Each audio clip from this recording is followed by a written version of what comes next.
Good morning, and welcome to another one of our HR Grapevine webinars. My name is Ronnie Duncan, and I'm editor at large for HR Grapevine and your host of sorts today. Um, Today, with our friends from HiBob, we're going to be talking about change management, keys to effective HR leadership in times of transformation. Many UK businesses are undergoing change in some form or another right now, and for HR leaders, it means transformation is now the norm, whether it's entering new markets, integrating acquisitions, managing workforce fluctuations, or adjusting to new legislation. The most effective HR teams will act as a strategic partner to the business. But how do you stay on top when everything's in motion, and what's the best way to shift from fighting fires to implementing business strategy? Someone who has the answers to that is Laura Fink, People and Culture Director at HiBob, who's going to be speaking to us today to provide practical insights and guidance that will deliver effective HR solutions, whether you're scaling up, down, or preparing for what's next. I'll hand over to Laura in a bit, but as is usually the form with these things, you should all have access to the OnChat app, which will enable you to take part in the online polls we're running and make comments or direct questions to Laura during our chat. So please make use of that, get involved, and you'll get more out of the session. Don't be afraid to pick Laura's brain. That's what she's here for. Just don't pick mine, or disappointment will follow. So that's it from me for now, and I will hand you over to Laura. Thanks, Ronnie. Morning, everyone. Yeah, I'm Laura Fink. I'm the People and Culture Director at HiBob, and I've worked in the people space now for about 20 years. And whilst I definitely do not have all the answers, as Ronnie has promised, I have seen a fair amount of change in my time, as I'm sure is the case for many of you in people roles throughout my career in people and talent. And fundamentally, in the best of tropes, change is the only constant, right? So from my very first HR role, when I joined a record label that was going through a merger, restructuring and downsizing, and navigating the change from CDs to this newfangled thing called iTunes, through time hyperscaling at large tech companies like Google, and more recently in smaller startups and scale-ups, we really have seen nothing but change over the last 20 years, and that has only accelerated in the last 5 years since COVID. And we'll obviously talk a little bit more about that later on. But what I'm really keen to hear throughout this is your own experiences as well. What's working for you, what challenges you're having, and what tips have been most helpful to you in your careers. So please do share. I know that there's going to be a lot of wisdom in the crowd, and I'm really keen to learn from that too. So, how are we doing on the let's think about the poll, Ronnie, shall we? Yeah, that's already running, Laura. So Oh, we're getting perfect. some answers coming in. Okay. Yeah, I mean, right now it's definitely looking like growth and restructuring are the main challenges, but with a good chunk of people also planning for evolving skills and future talent needs right now. Okay, well, thank you, and please continue to put those in the chat because I'm keen to see and hear from everyone. Brilliant. Well, look, while we're just finishing up with this, I mean, the purpose of today, we are going to do a sort of 20-minute power session in terms of things to think about when you're navigating change. Things that will hopefully be helpful or thought prompts for you if you're navigating a change now. But keen to hear from everyone on the call. So, with that, I am going to kick off. Thank you for sharing. So. You all have heard, many of you, I'm sure, the talk of building agile organizations. This term has been around for a very long time and primarily started in tech and engineering teams. But now many of us are talking about building agility into our organizations, or indeed just building change-ready organizations.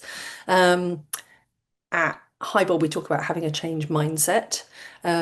And that's how we think about building agility into everything that we do. But I think let's first talk about what we mean by an agile organization.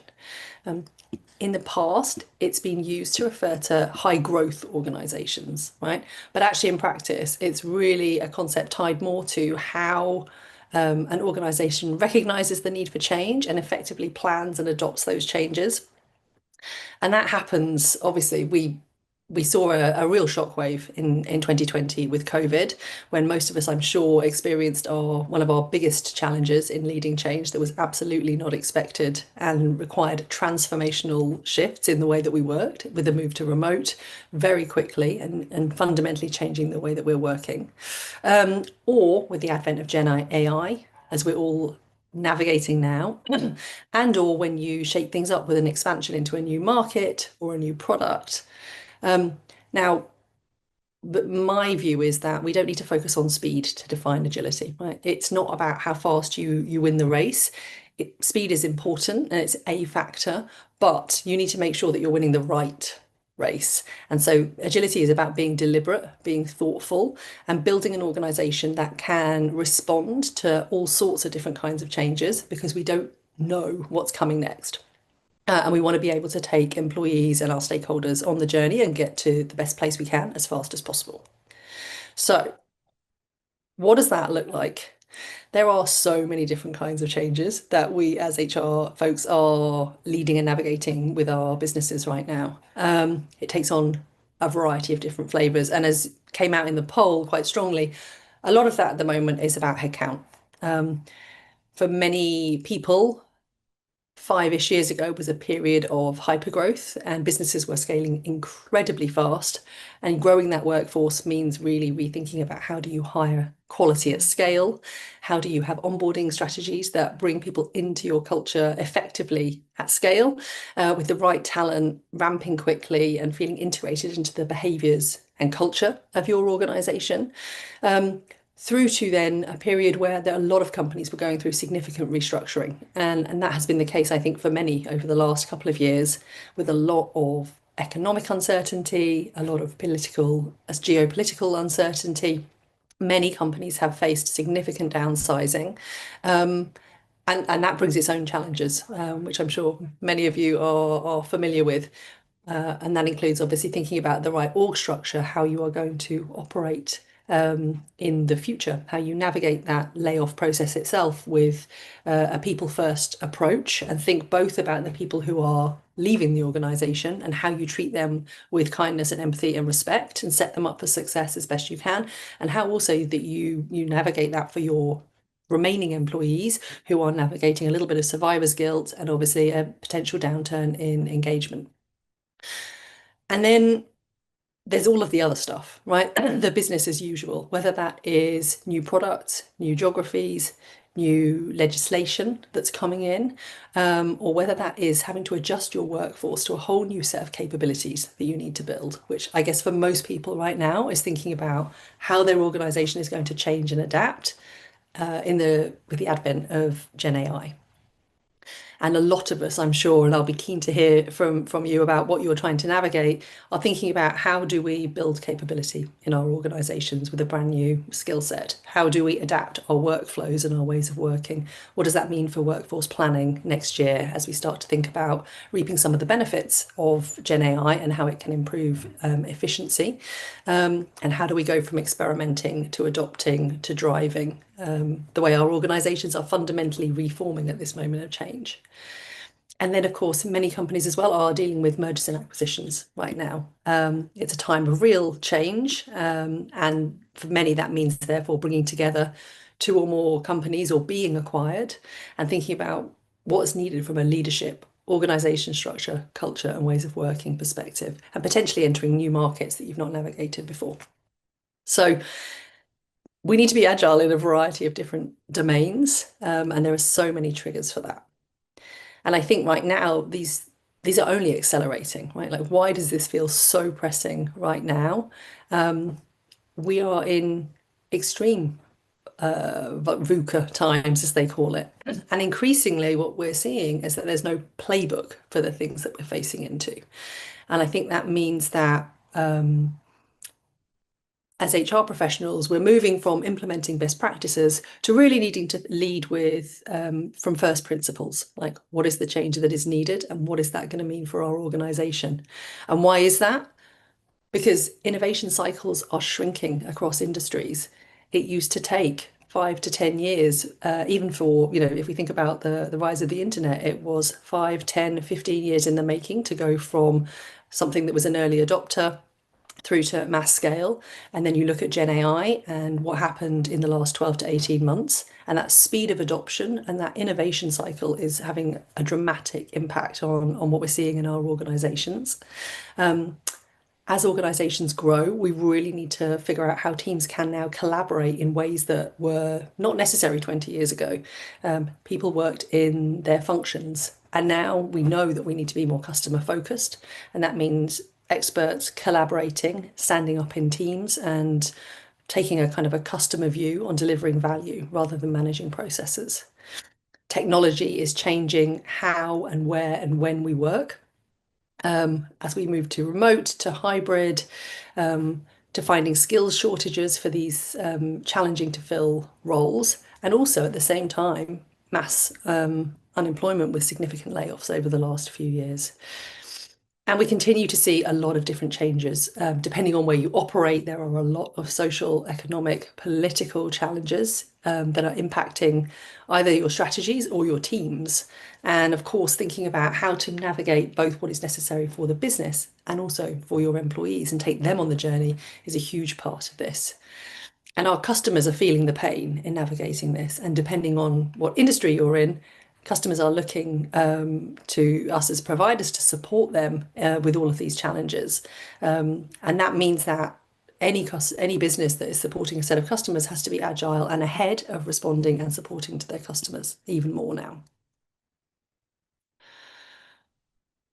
Obviously, everybody on the poll was sharing the challenges that they're facing, but here we can see that 81% of mid-sized companies report that managing complexity in locations and teams is a top operational challenge, and that 70% of HR leaders in scaling organizations say that their tech stack can't keep up. And that brings in another dimension, the impact of these changes on the fabric of how we work, the systems that we use, the technologies that we deploy, and what that means for our ways of working are being really impacted by all of these changes. So, if there's no playbook, what can we ground ourselves in when we're facing into change? And how can we build agile organizations that are able and ready to respond? I think there are lots of different aspects of creating a truly agile organization. And today we're going to focus on 5 components that cut across a variety of situations that you might be facing right now. The first one is thinking about how you make your business modular. And what I mean by that is modular structures are essential, right, to avoiding silos and creating teams that are not working well together. And it means thinking about where do you have outcomes that teams can stand up around rather than tasks that need to be done. For example, in HR, a lot of businesses are now looking at moving away from the Ulrich model and thinking about how can we build cross-discipline squads across our teams to solve specific problems. And that's a great example of building a business that is much more fluid and flexible in function and in form. And that allows you to build in agility to what our people's expectations are. And that brings with it tons of benefits for the business, but also for growth and experience of your teams. But it's a very different mindset from having carefully formed, stable functions. Moving to thinking about what is the outcome and the problem we're trying to solve, who do we need in the room to do that, and how are we going to bring that team together? A much more fluid and modular way of working. And the same applies for roles. Humans want certainty and clarity, but I think increasingly we're trying to build dynamic roles where that certainty and clarity is around the outcomes of the work that we're doing, not around the processes that we'll be using every day to deliver the same work. So what do I mean by that? I mean that rather than focusing efforts towards a job spec or a set of tasks, for example, your job is to produce 100 webinars. Well, if the webinar doesn't work, if no one attends, right? And actually, we're designing roles much more around our outcomes and OKRs. If the desired outcome is to engage with and share ideas with like-minded community, then how we do that is very much up to the individual. Their focus is the outcome and driving the impact that we want them to have, and much less around the what it is that they're going to be doing. That's where there's full autonomy and more dynamism in what we're trying to work on. Flexible processes is really key here. Processes are evolving. They remain very, very important, but I think what we see here is that increasingly processes need to convey the context, the spirit, and the guardrails of what's necessary. So, do people understand when they're looking at your process what the spirit is of what we're trying to achieve? Can our tech stack then deal with any changes that come to that? And how will that allow you to continue to operate and flex rather than build gaffer tape processes where whenever a change happens, you're fundamentally having to just bolt on to the process. So creating a much more context-driven way of working and outcome focus is really important in all elements of the business. And with that flexibility, what becomes even more clear is still, though, those roles and responsibilities. Whose decision is it? Because if everything is fluid, one thing that we do need to know is who is it that we need to go to, who is going to be responsible for the decision, who do we need to consult, and who do we need to inform if things are changing much more quickly. And we've all been in organizations where you end up in analysis paralysis and nobody's quite sure who's making the decision. And that's when work stalls. So, in designing agile organizations, being really clear about how the RACI works and who those decision makers are, and how you can delegate decision making to the lowest possible level in your organization to keep things fluid, which requires you to lead with context and have lots of other things in place, is really, really important to avoid wasting time.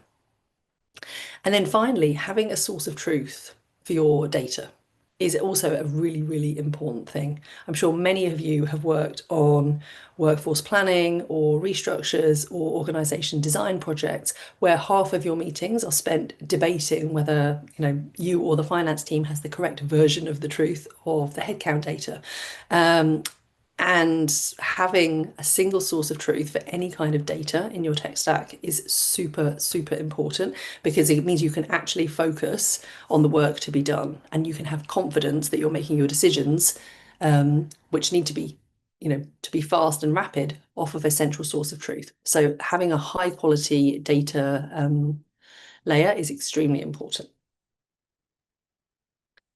Before I jump into this, next slide, which is going to be around culture, I would love to know if any of you are willing to put in the chat or the Q&A box, which of the foundations that we've talked about or which cultural elements are you currently finding most challenging?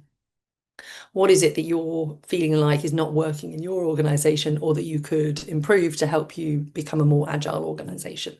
So if you have any thoughts, please feel free to put them in the chat and we'll take a look at those in a minute.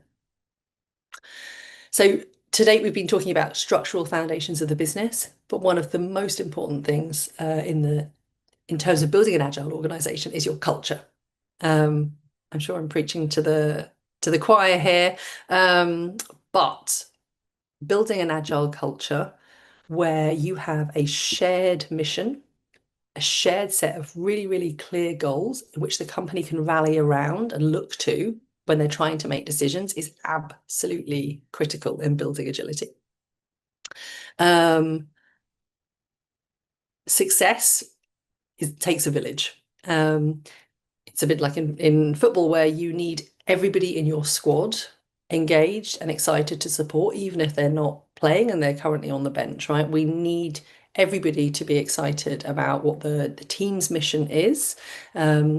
And if it's communal, it's shared and it's clear and it's inspiring, then people are much more likely to go off, make good decisions, understand the context and the frame in which they're operating, and be motivated to do the right thing for the stakeholders involved. And doing that and sharing context clearly about what's going on, your values, your beliefs, your customers, your status as an organization, and why you are driving the change and what the outcome needs to be, allows you to have decisions be made at the lowest possible level. And doing that empowers your employees. It keeps them actively engaged with the outcomes of their work and how they will have impact. And it keeps leaders from getting bogged down in micromanaging. And having this type of culture in place is a key part of having the right kind of trust and level of respect in order that you don't need to enforce. Your job is simply to enable, and high-performing organizations are obviously those that can unlock the best information, the best ideas from their business, particularly in times of change. It's very rarely the C-suite who have the very best ideas about what is going on for the customer, what is getting in the way of getting good work done, what doesn't work in the system, and the key things that really need to change for your change to be effective. It's your teams. It's your teams that are in front of customers, and it's the managers that are closest to it that have the best insights. And if you create a culture with the right psychological safety and the right guardrails and the right context, then that allows everybody to share their best ideas and insights. And not only does that give you a better likely outcome, it means your teams are engaged and mobilized as part of that change. And we'll talk a little bit more about that in a minute. But I think that then comes down to building a change mindset in your organization. It used to be the case, and while some of it is still true, that we would talk about I'm having a brain freeze. One of the main models of, I want to say unwin, of change, which was that you needed to unfreeze, make the change, and refreeze. And one of the central ideas of that was that you knew what your end state was going to be, and that once it was all done, you could reassure everybody that the change was over. And we don't operate in that world anymore. We don't operate in a world where we always have the answers as a leadership team. And we certainly, one thing that we can be sure of is that probably it's not going to be the last change. And so, certainly at Highball, one of the things that we've been talking about a lot is how do you build a change mindset in your organization? That change is a constant and that it's something to navigate, and that obviously there is a change curve for everybody involved. But if you are super clear and transparent with your teams about the changes that you're facing and what you're trying to unlock or achieve through that change, if you involve them and co-create the changes with them rather than do it to them, and if you treat them as, valuable employees who are respected and valued, then they are going to come on the journey with you. And you are going to end up with a better result. And I think that's what's changing now is that messaging, right? We're in this together. And that is why psychological safety, engagement, and co-creation are so important to actually building that agile organization. Um, that doesn't mean that we don't need structures anymore, but we do need simple, lightweight structures that can shift. And I think when you have clarity on the why, when you lead with context, when you are open and transparent, and you engage in co-creation where it's possible to do so with the right people, then you can focus more on enablement and less on building concrete structures. Excuse me.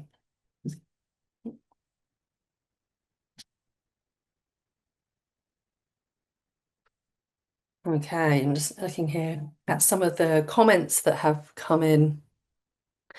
Really interesting to see Julianne saying that we are continuing to navigate decision making at the lowest level in a tough market where every cost is scrutinized. We're finding the speed of decisions sign off to be held at the highest level.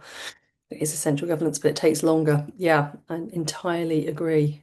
And job descriptions. Well, we'll come on to that in a moment. Thank you, Claire, for sharing. We'll talk a little bit about how does this actually show up in the day-to-day of our HR work as well. So let's talk quickly about ways in which you can build a more agile organization. I'm sure none of this is going to be entirely a surprise to anyone on this call, but sometimes it's just a time that we give to ourselves to reset, to think and reflect. And I hope there's a couple of things in here that you can take away that are actionable. We've talked about this at length. If you want to become a more agile organization, you can't rely on top-down mandates alone. You have to embed agility into your day-to-day systems, structures, and ways of working. So, number one, anchor your decisions in clear principles, not rigid policies. And that means trusting your people to make context-specific choices in a framework. Yeah. Your job is to provide a framework and a set of principles that they can then take and apply. And therefore, you don't need a rule book for every situation. Obviously, the extreme of this is the Netflix culture. I don't know if any of you have read the No Rules Rules, where their central tenet was we really try not to have rules, but we really try hard to have clear principles, clear strategy, clear goals, and then trust that the teams that we hire are talented enough and smart enough to do the rest. Now, that's at a very extreme end of empowerment and agility, and in a company that has a very, very high bar for talent and deep pockets to pay for it. But I think we can probably all agree that principles travel. And the rules and details sometimes don't. So you can't solve for every scenario right now. You can't possibly know what is going to come up. But what you can do is add value to share the intent and the spirit and the guardrails of what you want to see as an organization and use that to translate. Secondly, you need to build collaboration into everything that you do. And that comes down to scalable platforms and technology. So whether that's your project management, knowledge sharing, communication tools, system tools, having one shared source or as few shared sources of truth as is possible is really, really important, particularly in hybrid or global organizations. All-in-one platforms like Bob for HR, but there are many others and lots of different other functions or things that we're solving for. They help unify the flow of information. They give people a single source of truth. And I'm sure many of you have that experience of going to an all hands and then waiting for the deck to be shared and wondering if it will ever come through. If everything that you're doing is shareable and in a system that people can access, you just speed up how quickly people can operate, how quickly decisions get made, and how quickly information can be shared and passed on and applied. HR and people teams play a pivotal role. Um, we need to build flexibility into the employee journey. And that comes back to how jobs are designed, how we set up our talent processes, how we share feedback. And we're not enforcers, right? We are architects of the system. And for me, that is about collaborating with managers and collaborating with leaders to understand what it is that's trying to be done and making sure that we ground what we're solving for in the reality of the business. And we ground what we're doing in the real experience of our managers and our teams, not an outdated HR best practice, but in really understanding what our business is trying to achieve, what our teams are experiencing, and what they need in terms of enablement and what they value, and building then systems and ways of working around that. Internal marketplaces. I think this is something that a lot of companies are focusing on in a time when we are not growing perhaps as fast as we have done in the past in terms of headcount, internal mobility becomes a real focus for people joining an organization that is more stable. Um, and that helps us solve, doing that well helps us solve two problems, right? It helps us solve internal mobility and retention. I've not done an engagement survey in my career where career mobility and what comes next wasn't one of the top three things that people were asking more about. And two, we are increasingly looking to build new skills in our organization and solve new kinds of problems. And quite often we have this disconnect between the people we have in our organization and what we understand about their capability, what we know of their background, and how visible that is and how easy it is to search. So as we move to a skills-based world where we start thinking about how do we hire for skills, how do we make the team's skills visible, and how do we help them find internal opportunities based on those skills, whether that be a short-term project, a small gig, whether that might be an internal move or a project that might lead to something more. Being able to bring skills to the forefront is a really, really important area right now and will become increasingly so over time. And a lot of companies now coming out who are helping businesses with those skills to help you both define the competencies that you need and think from a skills and competencies perspective, but also how to create that marketplace internally, which is super exciting. And that also gives you a much more real way of thinking about learning and development. looking at both the skills that you need as an organization for the next phase of your strategy, but also what skills do you actually have in your organization, not just in the jobs that people are doing now, but if you want to think a longer term workforce plan and build a real strategic development plan for your organization. This really gives you access to thinking about what skills you have and what you need to build on. Also, performance and feedback mechanisms. I think for me, this has been ever more present in the last 5 years as the world is changing faster, whether it's because we are now more remote or distributed in our teams and ways of working, or because things are changing faster. The appetite for clear feedback and tough conversations that can be challenging across peer groups in terms of discussing what you need from each other in order to collaborate effectively for a customer outcome is becoming a capability that has long been important, but feels even more top of mind right now. It's definitely something that I've been working on in the last 6 months at Hi Bob, is really thinking about how do you enable people to have the mindset, the growth mindset, both as employees and managers, building that growth mindset into everything that we do, enabling people to both give and receive high quality feedback, enabling people to ask for what they need rather than, we'll say we talk to people, not about people, but often when you're crossing a silo or crossing a function, it's often the case that people don't know how to ask for what they need, get frustrated when they're not getting it, and then escalate to their manager.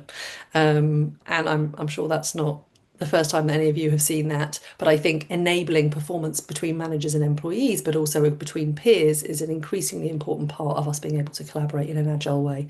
So building that skill and also the mechanisms to support it into your people infrastructure is super important. And then finally, budget.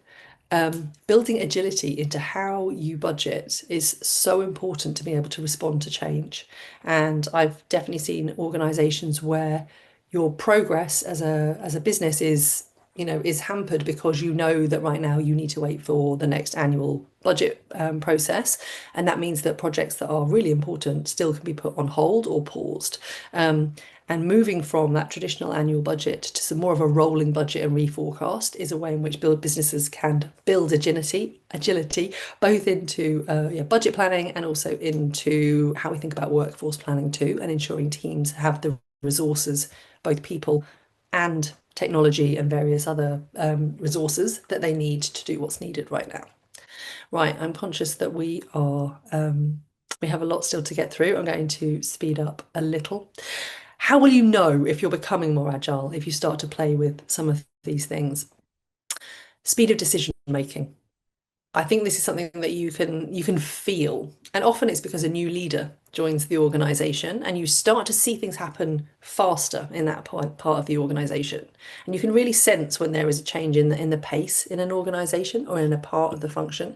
But this is sometimes a really important way to think about how agile is your business? Are teams getting what they need? Are we building momentum? And so that's something to keep an eye out for.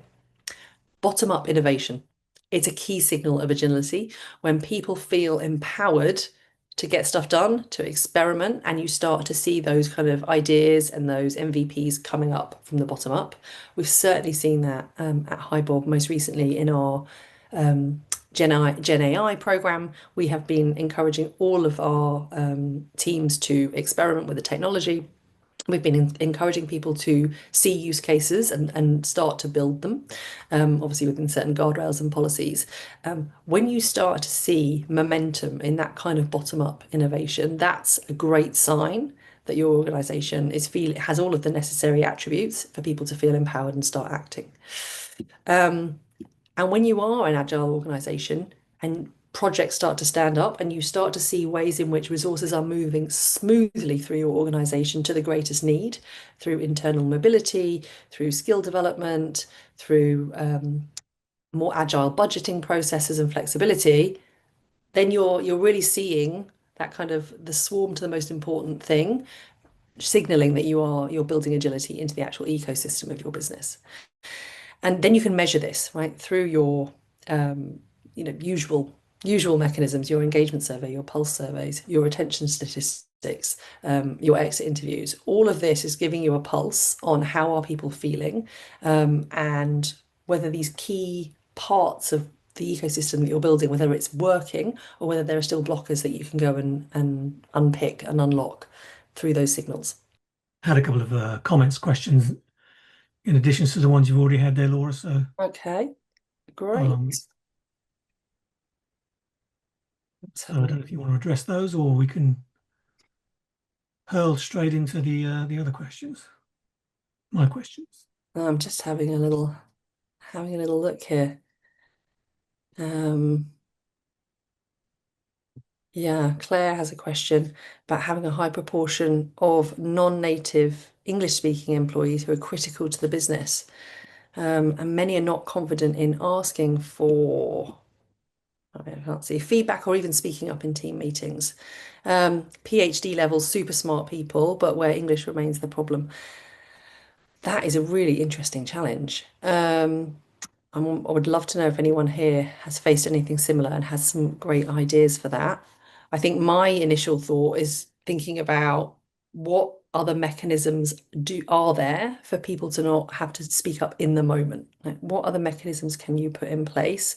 Whether that is asynchronous stuff, people can type rather than speak up, whether there are Q&A forms, whether there are ways to capture feedback after every meeting that are not in the moment because the pressure's really on, right? In the moment, in front of your teams and colleagues, to speak up, and or actually like working with those folks as groups and then having them discuss amongst themselves and then actually like bringing ideas back at a different point. I'm trying to think that's quite an interesting challenge. I wonder what kind of business you're in and what kind of settings that shows up in.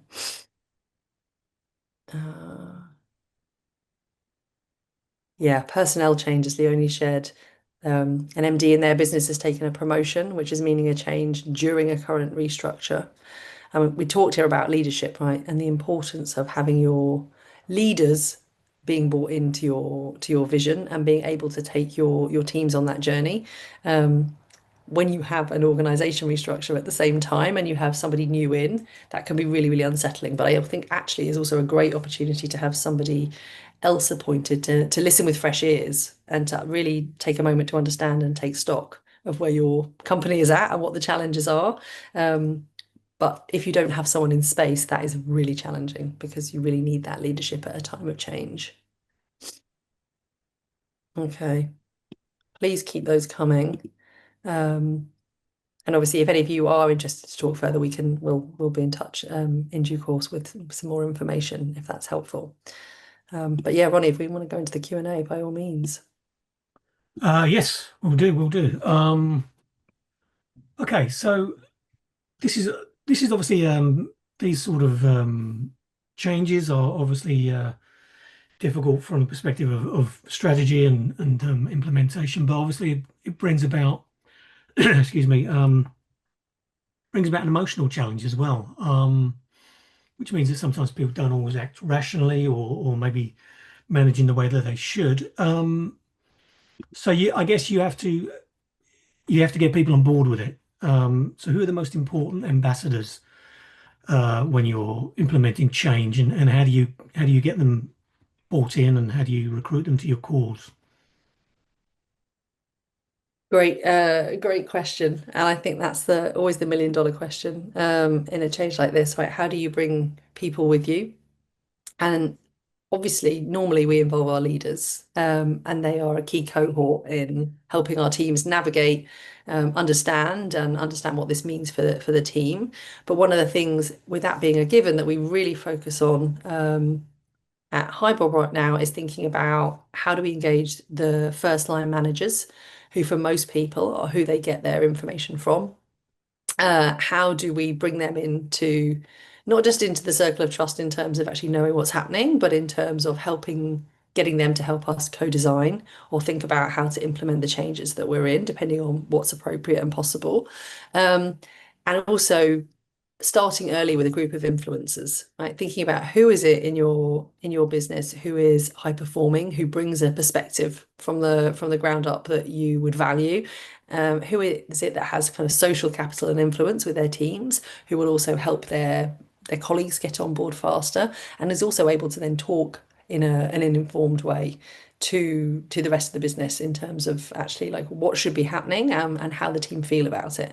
And I think when you have those three layers of people feeling like they are helping co-design, they're helping test, they're helping be part of the solution, and they're also the storytellers, you have a group of folks that are invested throughout the organization, and that can really change the dynamic of how change feels. And it feels more cooperative and less, um, less top down and less done to people. Okay, we're getting comments also. This is going to we're going to have to sort of weave these Yeah. two sets of questions. So if you've got a couple there that are following up on previous comments, I think. Mm. Okay. Let's have a look here. Ah, Leonie, thanks for sharing that context. Um, okay, so you may now find yourself without someone right now. Uh, yes, Ryan, absolutely. Like emotional intelligence and different personality and communication styles, helping people work through it on their own. And I think that's so important, right? It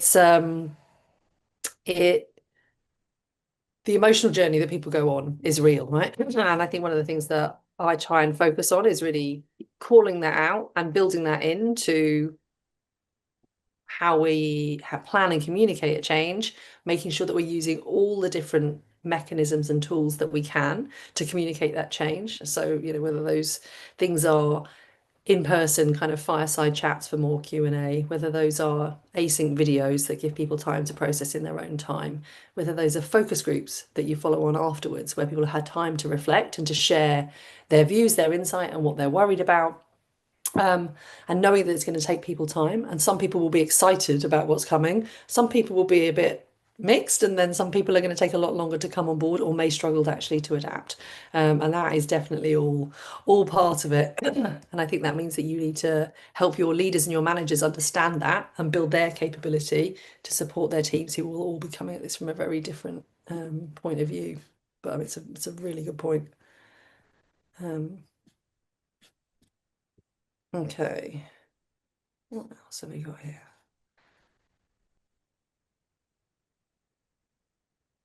Mm.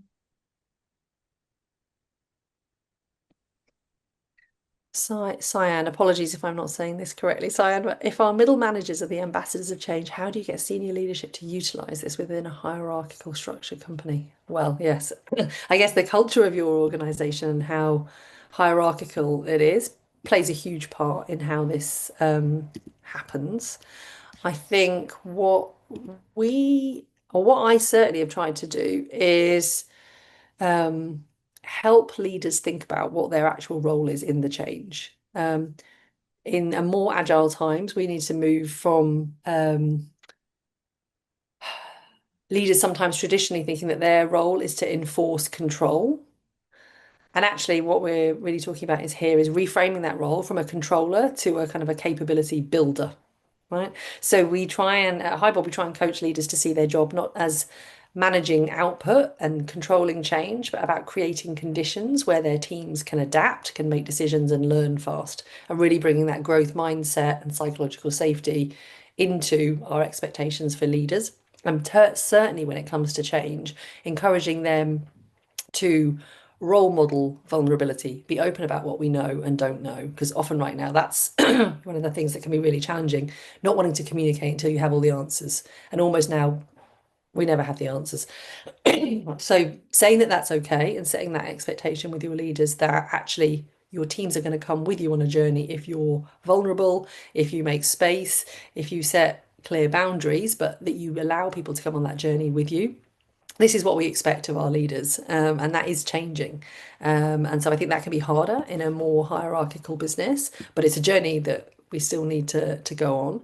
And then maybe to start off with, pilot thinking about who are your really high potential managers that you could really trust to take this sensitive information more carefully and thoughtfully and be useful. And think about a little pilot where you could bring in just a couple of people as a an experiment. I always say if something is feeling really hard and you feel blocked, think about what is the smallest possible thing that you could do to experiment and frame it as an experiment, and think about how that might help you unlock things and build more momentum for the future. But of course, that depends on the kind of change. If you're in a very sensitive restructure situation, that's not always the case, but I think it's something to think about generally in change.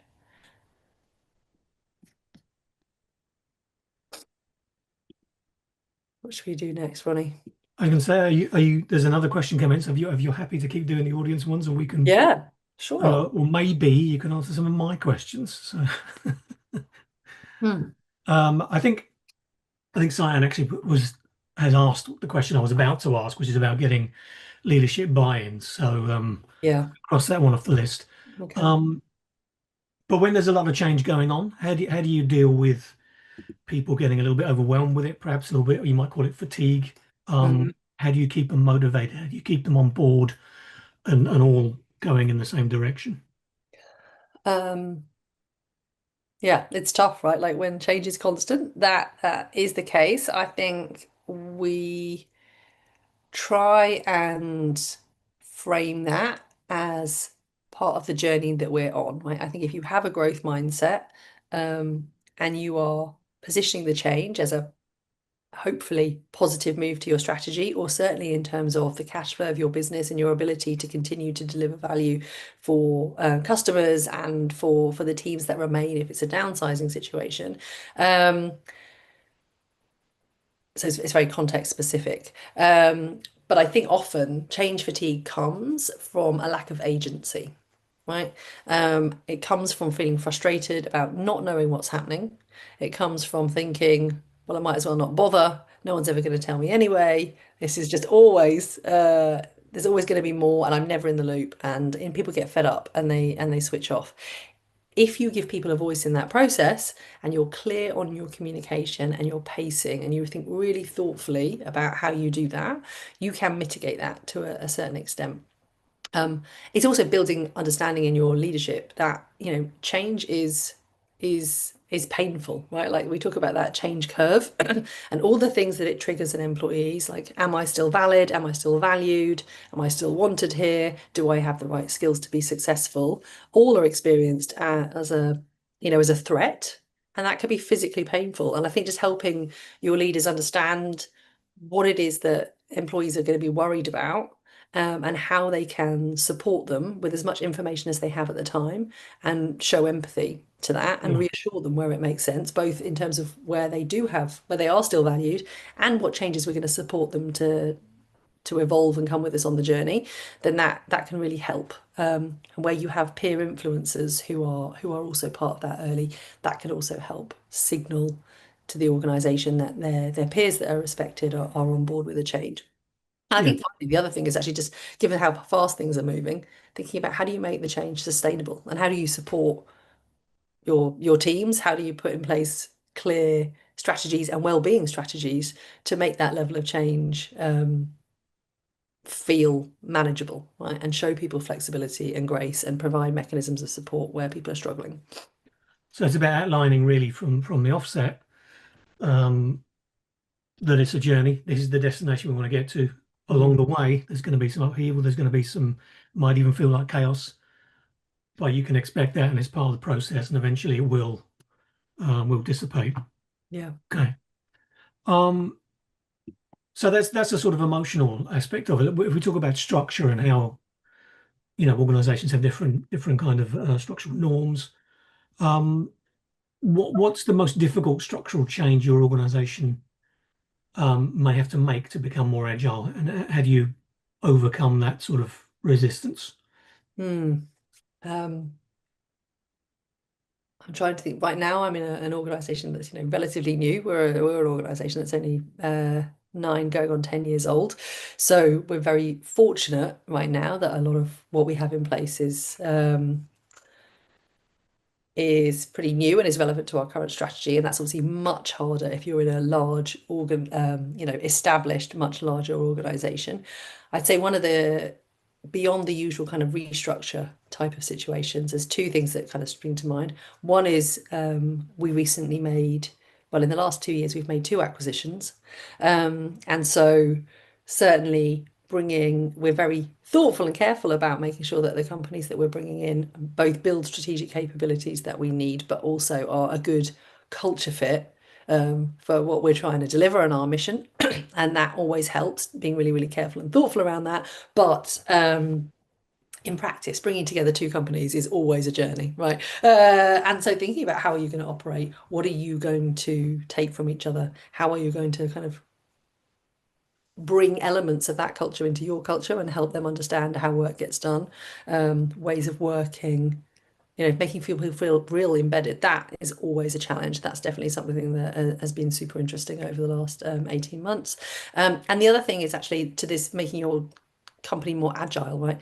We are increasingly moving from function-based teams to cross-functional pods. We don't have so many stand-up, stand-down teams as some companies I've worked in, but our teams have to work together across a variety of different teams to deliver value for our customers.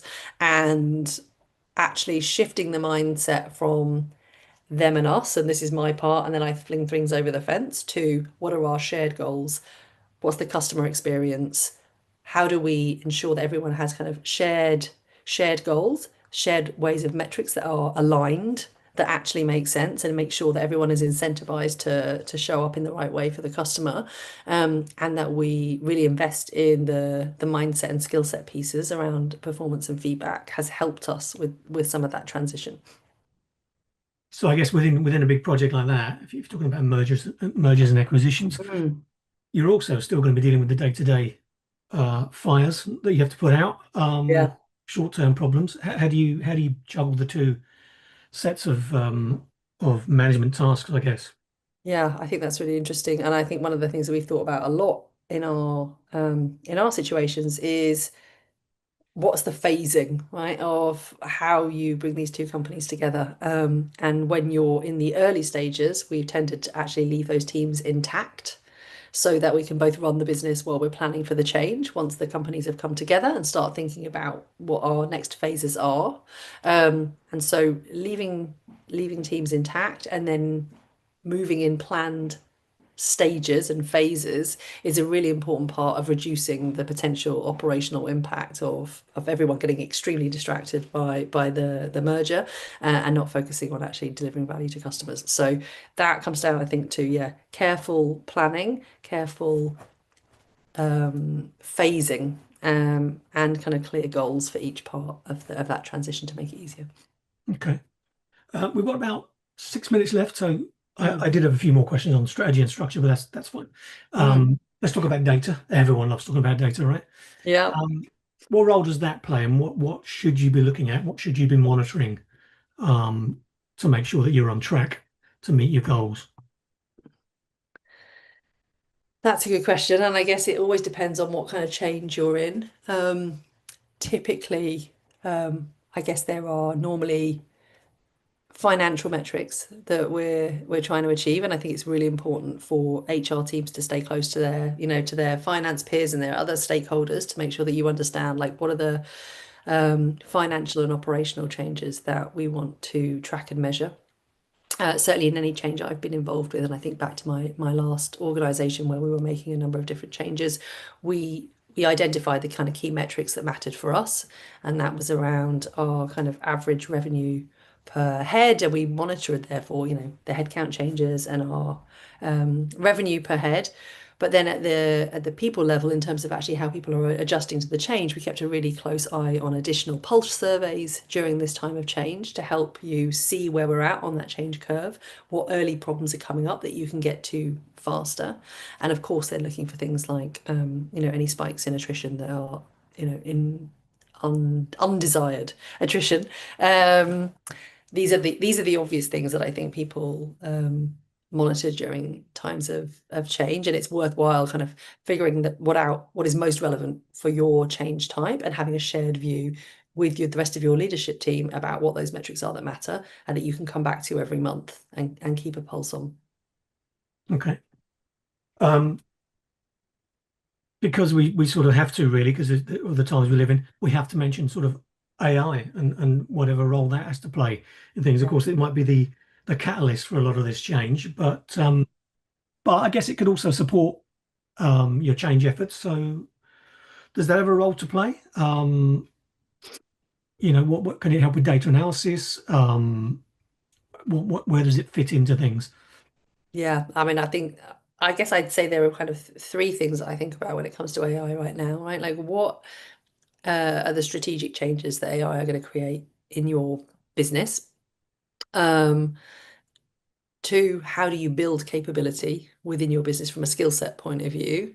Um, and then three, yes, how does it support your people team to deliver those? And I mean, number one is a huge topic. We could probably spend, a whole day talking about that on its own, and that will be different for each business, right? But any company right now that isn't looking at that strategy, is now already things are accelerating so fast that even though actually the majority of companies aren't there yet, like if you're not talking about that actively at a business or within your people team, then you're going to start finding yourself behind in the next 12 months. So really encourage people to lean in there to experiment if you haven't already. One of the things that I find it most helpful for is um, one, helping you process a lot of complex data. So you might do a lot of pulse surveys. You might, get a lot of inputs and focus groups from people. And, using AI tools, you can very quickly do some sentiment analysis. Think about what you're seeing. What are the trends? How often are comments and topics coming up? How do you figure out where to prioritize your time and effort? And AI that's a very simple example where AI can be helpful. I also use it as a thought partner, right? When I'm thinking about a change and I think like, here's my plan, here's what I'm trying to achieve. And then I use it to challenge me to say, what am I missing? And I think that, is something that people are doing increasingly as a very common thing, but it really helps you see around corners, right? With change, it's always the things that you forget or you miss that catch you out. If you know what you're doing and you're planning for it, you should be fine, but it can really, really help you both process the data, speed up your thinking process, and improve the quality of your planning, and help you pull on the wisdom of a crowd as well. Yeah, I mean, it'd be interesting to know, from our audience who's actually using AR and what they use Mm. it for. Sorry, AI, and what they use it for, and whether it does already form part of their process. Yeah. Okay, I think we might have time for just one very quick one because we've got about a minute and a bit to go.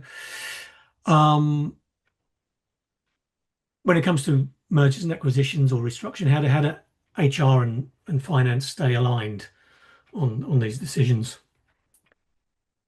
Great question. I think the main thing is shared objectives, being really, really clear from both sides what good looks like and what we're trying to achieve here. Having one source of truth that you're aligned around in terms of your data and what you're looking at and those metrics. Having a shared glossary, right? Like if your teams don't know each other well, like make sure you're translating the terms that you use. Like we have an HR glossary with finance at HiBob for customers as well, so that they can actually think about really understanding where each other is coming from and what is valued. Because I think the biggest splits sometimes happen when you don't really understand what is valuable and what people are worried about. And if you can really join those dots together and have a shared view of the outcome that you want, that's going to set you up on a much better path for success and collaboration during that testing time. Okay, excellent. All right. Thanks, Laura. I think we have run out of time. And look at that, it's 12 o'clock already. Okay, thanks to our audience for all the great questions. Thanks to you for a brilliant presentation. And just to remind everyone, this if any of your colleagues are interested in seeing a recording of this, in about 24 hours, it will be available on our site as well. So thanks, everyone. That's it from us. See you on the next one. Thanks, Ronnie. Thanks, everyone.